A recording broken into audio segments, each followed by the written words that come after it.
और हम मैदान में सामने कोई हो, किसी पार्टी का हो, अगर अपने लोगों के अधिकारों के लिए किसी से भी टकराना पड़ा, हम लोग टकरा जाएंगे, किसी भी कीमत को चुकानी पड़ी चुका देंगे। मुझे नहीं लगता राजनीति लोग सेवा भाव के लिए कर रहे हैं। मुझे नहीं लगता राजनीति लोग सेवा भाव के लिए कर रहे हैं।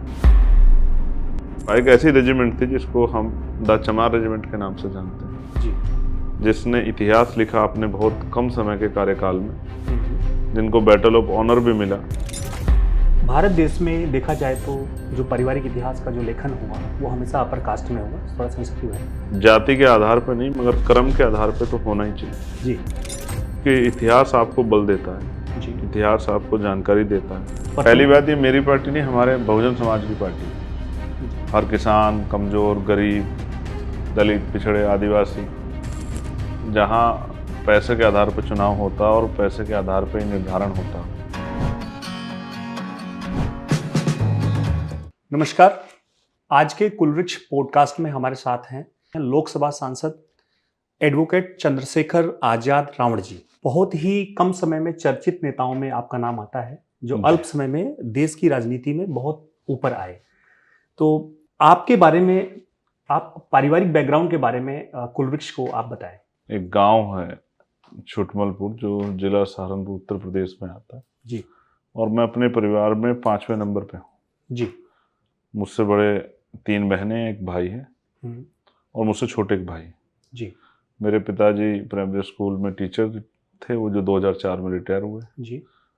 मेरी माँ हाउसवाइफ है और 2013 में मेरे फादर पूर्ण हुए, कैंसर से उनकी डेथ हुई जी। अब हम अपने माँ के पास में उन्हीं के आशीर्वाद सानिध्य में अपना जीवन व्यतीत कर रहे हैं जी। और खेती किसानी से जुड़े हुए हैं, बचपन से खेती किसानी का शौक रखते हैं। सर, परिवार में आपके पूर्वज क्या सहारनपुर से ही हैं या आप उसके पहले भी कहीं से माइग्रेशन वगैरह हुआ था आपके परिवार में? नहीं, ये हम लोग बेसिकली, अब वो उत्तराखंड का हिस्सा है, तब वो यूपी था जी। अब वो हिस्सा उत्तराखंड में चला गया जी।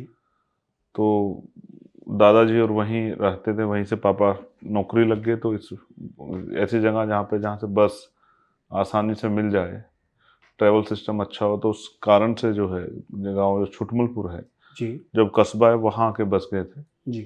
क्योंकि तब आने के लिए नदी पार करनी पड़ती थी और पुल की व्यवस्था बहुत अच्छी नहीं थी जी, तो बड़ी परेशानियों का सामना करना पड़ता था। तो इस वजह से जो है जी। मेरे फादर ने वहीं जहाँ पर बस स्टैंड है वहीं पर बसना अच्छा समझा और उसी का फायदा हमें मिला कि उसकी वजह से वहाँ स्कूल होने की वजह से हम लोग आसानी से पढ़ पाए। जी, तो प्राथमिक शिक्षा आपकी सहारनपुर छुटमलपुर में हुई? हाँ, यस जी।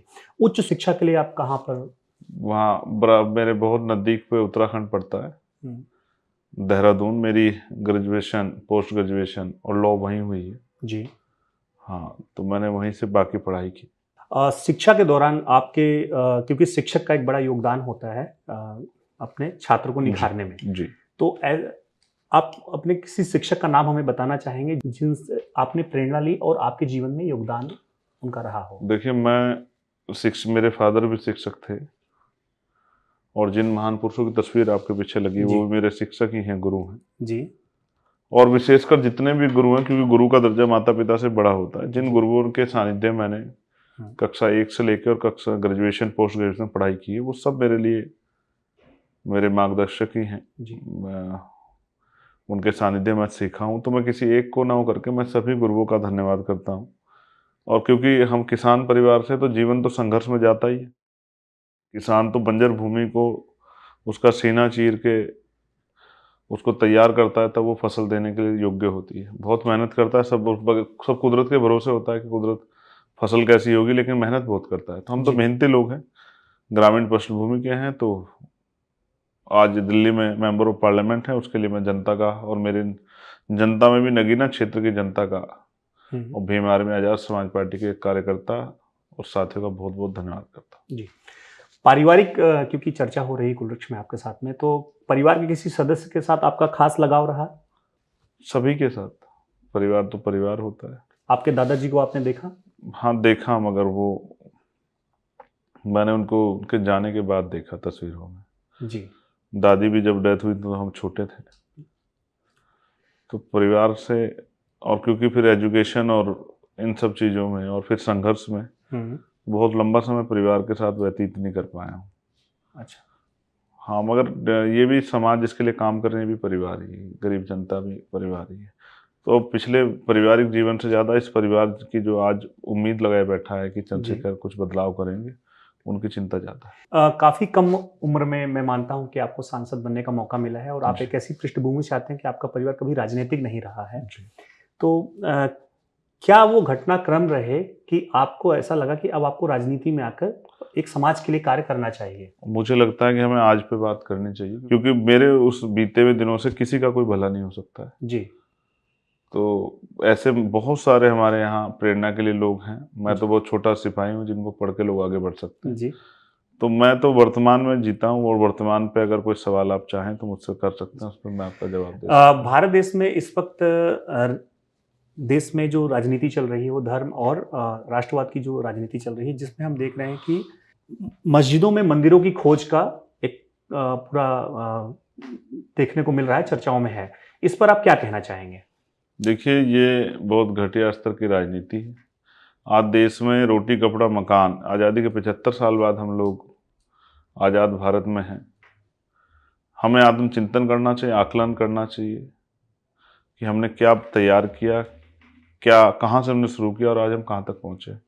लेकिन आज भी अगर हम इसी पे विषय पे टॉपिक पे जो है आप और मैं भी चर्चा कर रहे हैं और देश में ये हो रहा है। जी। ऐसा नहीं कि आप और मैं चर्चा कर रहे हैं और देश में नहीं, और देश में हो रहा है। जी। एक बड़े विवाद, एक अस्थिरता की तरफ ले जा रहा है।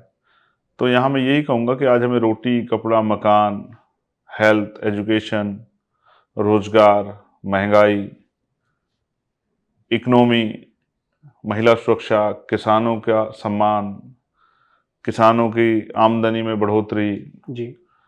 इन सब सब्जेक्ट पे बात करनी चाहिए थी। लेकिन क्योंकि देश के लिए और देश की जो स्थापित राजनीति है, जिनकी सरकार है, उनके लिए बहुत बड़े विषय नहीं है। धर्म बड़ा सब्जेक्ट है क्योंकि धर्म से उनकी राजनीति को आगे धार मिलती है। जी। और राष्ट्रवाद भी सिर्फ नारे लगाने तक सीमित है। लेकिन बताइए, जब देश का एक बहुत बड़ा तबका भूखा सो रहा हो, जी। बिना अच्छे कपड़ों के जीवन यापन कर रहा हो, बिना पक्की छत के रह रहा हो, पीने के लिए साफ पानी ना हो, अच्छी शिक्षा ना हो, बीमार होने पर अच्छा इलाज ना हो, तो कौन सी तरक्की की है हम लोगों ने? क्या क्या कौन सा राष्ट्रवाद है? लेकिन प्रधानमंत्री जी का ऐसा कहना है कि वो 80 करोड़ लोगों को राशन दे रहे हैं, मकान प्रोवाइड कर रहे हैं प्रधानमंत्री आवास योजना के अंतर्गत। उसको आप किस तरीके से देखते ये हैं? फेलियर है सरकार का कि अगर आज भी आपने तो वादा किया कि 50 दिन काले धन पे दे दो, तो मुझे जो है, मैं अगर गरीबों का भला ना कर पाऊँ, इससे काला धन ये होगा और ये होगा। रोज़ जो है हमारे बॉर्डर्स पे जो है रोज़ परेशानी खड़ी होती है। आपने तो कहा कि इससे, इस काले धन की मार से सब ठीक हो जाएगा, जी। टेररिज्म खत्म हो जाएगा, ये खत्म हो जाएगा। तो क्या हुआ? तो जिस देश में 80 करोड़ लोग सस्ता राशन ले रहे हैं, उसकी आबादी 160 करोड़ से कम हो, यानी कि आधी आबादी जो हैंड टू माउथ हो, तो फिर देश ने क्या तरक्की की? जी। आप समझिए ना। तो इसका मतलब देश का इतना बड़ा तबका तो आज धरातल पे है। तो ये सब इश्यूज होने के कारण भी आप देखते हैं कि प्रधानमंत्री चुनाव और चुनाव पर चुनाव जीतते चले जा रहे हैं। हार भी रहे हैं। आप देखना ना चाहो तो अलग बात है। झारखंड हारे हैं अभी चुनाव। लेकिन महाराष्ट्र को आप किस तरीके से देखते हैं? मैं फिर आपसे, अकेले जीत गए क्या? 3 पार्टियों का अलायंस है। इसमें आप अकेले प्राइम मिनिस्टर को रोल देते तो अकेले ले लेते। फिर अगर आप ये मानते हैं कि अकेले, फिर आपने हरियाणा का चीफ मिनिस्टर क्यों बदला? अगर आप ही में सब कुछ है तो आपने हरियाणा का चीफ मिनिस्टर क्यों, आप हिमाचल क्यों नहीं जीत गए? आप तेलंगाना क्यों नहीं जीत गए? वहां प्राइम मिनिस्टर वहां भी गए थे। सच ये है जी। कि सब लोगों की मेहनत होती है, अकेले एक आदमी को श्रेय देना। और जब हार रहती तो उस हार का श्रेय भी दे दो आप प्राइम मिनिस्टर को। मैं तो हार का श्रेय भी देता। तो जहां संगठन जैसा काम करेगा वैसे रिजल्ट आएंगे। तो इसकी उपलब्धि संगठन की भी है। जी। तो अभी लोकसभा में हमारे यूपी में 40,000 सीटें हारे। इसको किसके तौर पे देखेंगे? और एब्सोल्यूट मेजोरिटी की सरकार नहीं है पार्लियामेंट में, आप यू नो वेरी वेल। अगर नीतीश और नायडू बैक हो जाएं तो सरकार ही गिर जाएगी। इसको कैसे देखेंगे आप? झूठ में किसी के गोले चलाना कोई आसान काम नहीं है। सच के साथ जीना चाहिए। सच ये है कि आप बहुत सारे स्टेटों में कई लोगों से मिलकर सरकार चला रहे हैं। नीतीश कुमार जैसे अलग हो जाइए, आपको पता लग जाएगा। शिवसेना और एनसीपी की जो टूटी पार्टी, उनसे अलग हो जाए, आपको पता लग जाएगा कि आप कितना काम कर पा रहे हैं। देश में जो वर्तमान राजनीतिक परिप्रेक्ष्य चल रहा है, जिसमें हम देखते हैं कि जीतने के बाद पार्टियां टूट जाती हैं और विधायक और सांसद बिक जाया करते हैं। तो इस पर आप क्या युवा एज ए युवा सांसद आप क्या सोचते हैं और आपके क्या विचार हैं? जी, ये जन भावनाओं के साथ खिलवाड़ है, मैं इसका समर्थन नहीं करता। लेकिन जिस जहाँ पैसे के आधार पर चुनाव होता है और पैसे के आधार पर निर्धारण होता हो, जहाँ चुनाव में करोड़ों रुपए खर्च होते हैं, तो वहाँ मुझे नहीं लगता राजनीति लोग सेवा भाव के लिए कर रहे हैं। तो उनको जब अवसर मिलेंगे वो चले जाएंगे। जिन पर लक्ष्य नहीं होगा, जिन पर विचार नहीं होगा, वो कभी बिक सकते हैं। इसलिए बुद्ध ने कहा कि पंचशील से चरित्र निर्माण होगा। जो नहीं बिकना चाहता उसके आगे आप कितनी भी कीमत लगा दो जी। और जो बिकना चाहता है तो जहाँ उसकी कीमत सही लगेगी वो चला जाएगा। तो हम लोग ना बिकने वाले लोग हैं। हमारे लीडर्स ने हमें सिखाया कि ना बिकने वाला नेता बनना है और ना बिकने वाला समाज बनना है, तो हम अपनी जगह पर डटे। तो जो जा रहा है उस पर मैं क्या कह सकता हूँ, तो उसकी अपनी इच्छा है।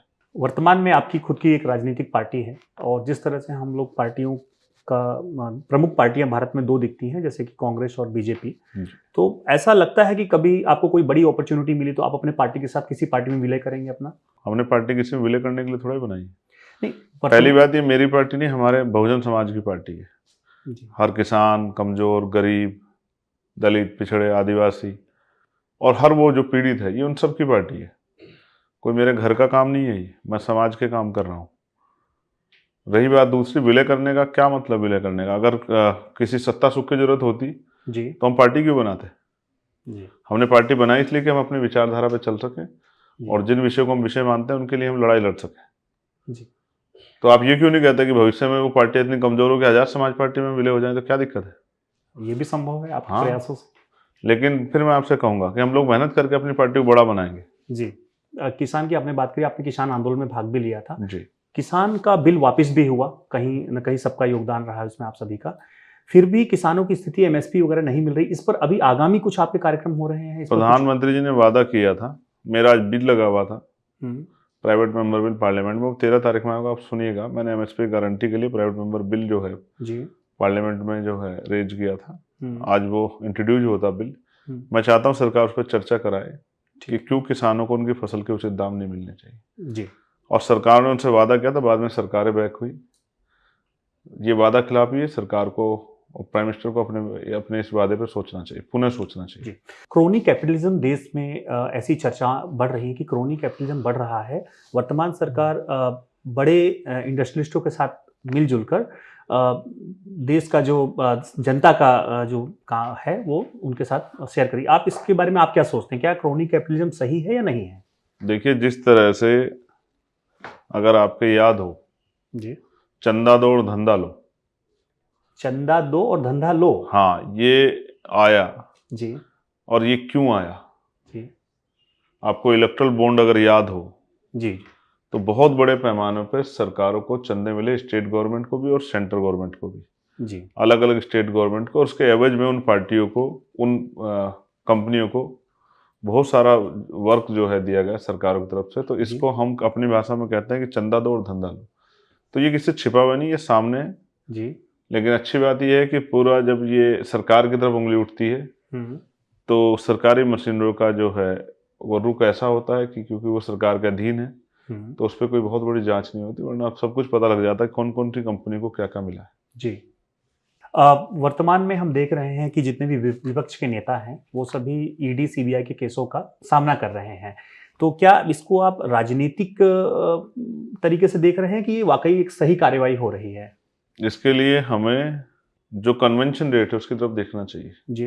ईडी ने हजारों लोगों पे छापा मारा, मुकदमे दर्ज किए जी। और कन्वेंशन रेट मुश्किल से 3-4% है। जी। बाद में बहुत जगह ईडी को फटकार लगी। कई बार ये देखा गया है कि बहुत सारी कार्रवाइयाँ उन लोगों पे की गई हैं जो सत्ता में नहीं है। जी। और जिन लोग सत्ता में नहीं थे कार्रवाई हुई, और जब वो सत्ता के साथ चले गए, जिसमें महाराष्ट्र के बहुत सारे नेता हैं जी, जिसमें असम के बहुत नेता हैं, जिसमें बंगाल के बहुत सारे नेता हैं, तो फिर वो शायद ईडी ने दोबारा कभी उनको इन्विटेशन नहीं भेजा। जी।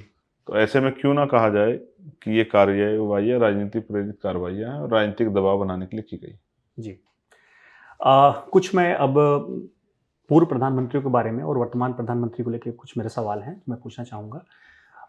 भारत के 3 ऐसे प्रधानमंत्री का नाम आप मुझे बताएं या जिसके बारे में आप सोचते हैं कि जिन्होंने राजनीति अपनी राजनीतिक पार्टी और अपने हित से ज़्यादा देश के हित के लिए काम किया हो, 3 प्रधानमंत्री अगर आप। सर्वप्रथम याद करूंगा वीपी सिंह जी को, जी जिन्होंने मंडल कमीशन का, चाहे परिस्थिति कुछ ही रही, बहुत बड़ा पिछड़े वर्ग के लोगों के लिए काम किया। जी फिर उसी कड़ी में मैं चौधरी चरण सिंह जी को याद करूंगा, जिन्होंने किसानों के लिए, कमेरों के लिए बहुत बड़ा योगदान दिया। जी हालांकि 2 मेरे प्रिय नेता हैं जिनको मैं दिल से प्रेम करता हूँ, उनको मौका नहीं मिल पाया, जिनमें जननायक बाबू जगजीवन राम जी और चौधरी ताऊ देवीलाल जी को मैं दिल से जो है प्रेम करता हूँ, उनको मौका नहीं मिल पाया। इस वजह से जो तीसरे हमारे प्राइम मिनिस्टर हैं, जिनको मैं स्मरण करता हूँ उनके कमिटमेंट के लिए, वो मेरे ही नाम राशि हैं, बलिया के वो शेर जिन्होंने अपने कमिटमेंट के चलते जो प्राइम मिनिस्टर रहे। जी मैं बात कर रहा हूँ श्रद्धेय चंद्रशेखर जी की। जी ये तीनों प्राइम मिनिस्टर, वो जिनके कार्यकाल से और जिनके वचन, जिनकी भाषा शैली, जिनके योगदान को हम लोग जो है भुला नहीं सकते।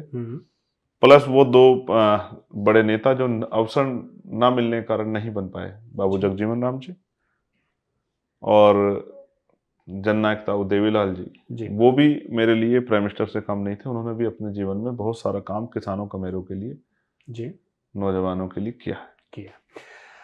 2027 जो उत्तर प्रदेश का चुनाव आगामी आ रहा है, क्योंकि आप एक बड़े दल के रूप में आप दिख भी रहे हैं और आप काफी दौड़ भाग भी कर रहे हैं। आपने अभी हरियाणा चुनाव में भी पार्टिसिपेशन किया है जेजेपी के साथ मिलकर। आप 2027 में क्या किसी के साथ चुनाव में जाएंगे कि आप स्वयं चुनाव में जाने वाले हैं? 2027 हमारे यहाँ हिटलर शाही नहीं है, फैसले पार्टी प्लेटफॉर्म पे होंगे जी। जो पार्टी कोर कमेटी तय करेगी, हम तो वर्कर हैं जी, हम उसका सम्मान करेंगे जी। रही बात, हम लगातार चुनाव लड़ रहे हैं, सीख रहे हैं जी, क्योंकि हमारे पीछे कोई राजनीतिक बैकग्राउंड नहीं, धीरे धीरे चुनाव सीख रहे हैं और लोग की परिस्थितियों को भी जान रहे हैं। हरियाणा चुनाव तो हरियाणा में क्या क्या समस्या जाना जी, बिहार भी चुनाव लड़ेंगे, दिल्ली भी लड़ेंगे, अभी झारखंड भी लड़े जी, कुछ सीटों पे बहुत अच्छे वोट मिले, महाराष्ट्र भी लड़े। महाराष्ट्र में एक सीट पे हम लंबे समय तक आगे चलते रहे, 21-22 राउंड। जब एक तरफा सरकार बनती दिखी तो एडमिनिस्ट्रेशन के सहयोग से हम लोग हार गए जी, और विपक्ष के लोग जीत गए जी। और यूपी में भी हम लोग उपचुनाव लड़े, काफ़ी अच्छे वोट प्राप्त किए। तो इस आधार पर मैं कह सकता हूँ कि लगातार आज़ाद समाज पार्टी आगे बढ़ रही है और वो दिन दूर नहीं कि आज़ाद समाज पार्टी राष्ट्रीय पार्टी की श्रेणी में आएगी। 2029 के प्रधानमंत्री के तौर पे हम देख रहे हैं कई सारी बाइट्स और कई सारी चर्चाएं अभी से छिड़ना स्टार्ट हुई हैं, जिसमें से 2-3 प्रमुख नाम हमें देखने को मिलते हैं कि अगर प्रधानमंत्री नरेंद्र मोदी जी पद को छोड़ते हैं तो बीजेपी की तरफ से योगी आदित्यनाथ जी का नाम आता है और कांग्रेस की तरफ से अपोजिशन में हमें राहुल गांधी जी का चेहरा दिखता है। आप इसके बारे में आप क्या सोचते हैं? नहीं, हम सोचते हैं कि हम और मेहनत करेंगे कि आज़ाद समाज पार्टी विकल्प के रूप में बने जी, और आज़ाद समाज पार्टी का कोई नेता प्राइम मिनिस्टर बने, ऐसी हम लोग कोशिश करेंगे। क्या उत्तर प्रदेश के मुख्यमंत्री के रूप में हम कभी आपको देख सकते हैं? नहीं, मैं बहुत कुछ सोचता नहीं इस विषय में जी, मैं बस अपनी ड्यूटी कर रहा हूँ और हमारी मूवमेंट का कोई भी आदमी, हमारे जो लीडर्स हैं जी, वो क्षमतावान है, उनमें से किसी को भी प्रदेश चलाने का मौका आज़ाद समाज पार्टी की मेहनत पे मिलेगा तो हम लोग अपने आप को संघर्ष को जारी रखेंगे। मैं कुर्सी पे बैठने का सपना देख के इस मूवमेंट में नहीं आया था जी, मैंने गोली खाई है, 4 गोली मेरे ऊपर चली, ये भी नहीं पता कि कब कौन सी गोली मेरा सीना चीर के निकलेगी, तो मैं ज़्यादा कुर्सियों की परवाह नहीं करता हूँ जी, मैं अपनी ड्यूटी कर रहा हूँ देश का नागरिक होने के नाते और आज़ाद समाज पार्टी का कार्यकर्ता होने के नाते भीम आदमी की अपनी ड्यूटी कर रहा हूँ। मैं उनमें से हूँ जिनको एक टाइम खाने के लिए रोटी बड़ी खिंच के मिलती है जी, जो अस्पतालों के बाहर बिना इलाज के कारण मर जाते हैं, जिनके पास पक्की मकान नहीं है, जिनको पीने का लिए साफ पानी भी नहीं मिलता। और जब तक मैं उनको बुनियादी सुविधा नहीं दिला सकता, जब तक इस देश में महिला सुरक्षित नहीं होती, बेटियां सुरक्षित नहीं, तब तक हमारी लड़ाई जारी रहेगी जी। और हम मैदान में, सामने कोई हो, किसी पार्टी का हो, अगर अपने लोगों के अधिकारों के लिए किसी से भी टकराना पड़ा तो हम लोग टकरा जाएंगे, किसी भी कीमत को चुकानी पड़ी चुका देंगे, लेकिन अब गुलामी की वीडियो काट के इज्जत की जिंदगी दिलाने का काम हम अपने लोग करेंगे जी। बिल्कुल। आखिरी सवाल, भारत देश में देखा जाए तो जो पारिवारिक इतिहास का जो लेखन हुआ वो हमेशा अपर कास्ट में हुआ, थोड़ा सेंसिटिव है। उस कड़ी में हमने देखा कि बीते हुए समयों में कभी भी दलित समाज की वंशावलियां तक भी नहीं लिखी गई हैं। क्या आप आज वर्तमान में आप समाज को कुछ ऐसा मैसेज देना चाहते हैं कि हर परिवार का एक इतिहास होता है और हमें भी अपने पारिवारिक इतिहास का डॉक्यूमेंटेशन करना चाहिए और इसका क्या महत्व है अपने परिवार के लिए, अपने समाज के लिए? देखिए, जरूरी है, जाति के आधार पर नहीं मगर कर्म के आधार पर तो होना ही चाहिए जी। उससे, क्योंकि इतिहास आपको बल देता है जी, इतिहास आपको जानकारी देता है जी, इतिहास आपके अंदर हिम्मत पैदा करता है। मैं इसके उदाहरण के तौर पे कहूँ कि जब हमें इतिहास से पता लगता है कि हमारे बड़े जो थे, हमारे पूर्वज, वो शूरवीर थे, योद्धा थे, जी। तो इसका कहीं ना कहीं लाभ हमारे मनोबल को भी मिलता है। और अगर इतिहास में हमें जानकारी मिले कि हमारे जो पूर्वज थे बहुत कमज़ोर थे और डरपोक थे, तो इसका असर भी हमारे मनोबल पे होता है। जी। जैसे आप आज़ादी की लड़ाई को याद करोगे तो बहुत सारे ऐसे महापुरुष हैं, योद्धा हैं, जिन्होंने बलिदान दिए। जी। उनके परिवारों को गर्व महसूस होता है और उनका उनका जो है मनोबल ऊंचा रहता है। वो कोशिश करते हैं। जैसे मैं लगातार बात करता हूँ, एक रेजिमेंट हुई है भारत में, जी। उसको छिपाया गया, जिनकी बात आपने की कि भाई हिस्ट्री और लिटरेचर का काम जिन लोगों के पास था, उन छिपाई एक ऐसी रेजिमेंट थी जिसको हम द चमार रेजिमेंट के नाम से जानते हैं, जी। जिसने इतिहास लिखा अपने बहुत कम समय के कार्यकाल में, जिनको बैटल ऑफ ऑनर भी मिला, जिसकी पार्लियामेंट में मैंने मांग भी उठाई कि वो रेजिमेंट बहाल की जाए। आप ये देखिए, द्वितीय विश्व युद्ध में उनका कौशल कमाल का था जी। तो जब हम देश के लिए इस बात को कहते हैं तो बहुत सारे लोगों को लगता है कि चंद्रशेखर कैसी हवाई बात कर रहे हैं जी। लेकिन शायद अगर नौजवान हिस्ट्री पढ़े तो उनको द चमार रेजिमेंट के बारे में पता लगेगा जी। कि वो रेजिमेंट जिसने बर्मा में जो है, कोहिमा में बड़ी बड़ी सेनाओं को धूल चटाने का काम किया द्वितीय विश्व युद्ध में, उस रेजिमेंट को के बारे में सुन के हम कमज़ोर वर्ग की जातियों के लोग, जो आज के जिनको कमज़ोर कहा गया है, उनमें एक बल पैदा होता है कि हमने देश की लड़ाई लड़ी जी। और वही फोर्स जब उनसे कहा गया वापस आने के बाद द्वितीय विश्व युद्ध कि वो आज़ाद हिंद फौज के खिलाफ लड़े, तो उन्होंने मना कर दिया कि आज़ाद हिंद फौज के लोग सुभाष चंद्र बोस जी के नेतृत्व में देश के लिए लड़ रहे हैं, देश की आज़ादी के लिए, हम उनके खिलाफ नहीं लड़ेंगे, क्योंकि राष्ट्रभक्त जातियां हैं। अंत वो रेजिमेंट जो है भंग की गई, खत्म की गई, उनकी नौकरियां गई, उनका सम्मान गया, लेकिन उन्होंने फिर आज़ाद हिंद फौज ज्वाइन करके और देश की आज़ादी की लड़ाई अंग्रेजों के खिलाफ लड़ी। तो ये हमारे लिए गौरव का विषय है। इसलिए हिस्ट्री बहुत ज़रूरी है। हिस्ट्री आपको मजबूत बनाती है और हिस्ट्री आपको कमज़ोर बनाती है। तो हिस्ट्री होनी चाहिए, लेकिन जिनको आज़ादी के बाद संविधान के आधार पर बराबरी का अधिकार लिखित में तो मिला और अब तक नहीं मिला जी, अब उनकी हिस्ट्री क्या और उनकी फ्यूचर क्या, इस पे आज के वर्तमान कर्म डिपेंड करते हैं। और फिर वो लोग जिनको उन्होंने ताकत दी, हम पॉलिटिकल पावर के जरिए हिस्ट्री और वर्तमान जी दोनों को मजबूत करेंगे और फ्यूचर भी अच्छा करेंगे। इसके लिए हम लोग मैदान। धन्यवाद। संस्कार, जिसकी बुनियाद में होती है परंपरा, और हम कुलवृक्ष संजोते हैं, सींचते हैं परंपरा के जड़ों को, आपके पुरखों के इतिहास को। और अगर आप अपने पूर्वजों को जानना चाहते हैं तो आइए हमारी वेबसाइट www.kulvriksh.in पर या फिर हमें कॉल कीजिए और बनाइए अपनी फैमिली ट्री।